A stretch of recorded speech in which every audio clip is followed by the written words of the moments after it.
பரிசுத்த ஆவியின் அபிஷேகம் தந்து பரிசுத்தமாக்கும் தேவா.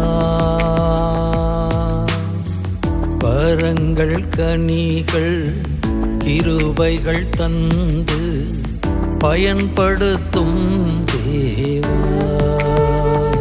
என்னை பயன்படுத்தும் தேவா.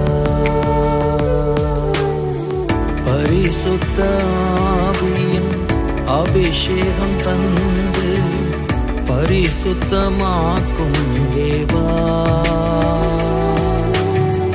வரங்கள் கனிகள் கிருபைகள் தந்து பயன்படுத்தும் தேவா. என்னை பயன்படுத்தும்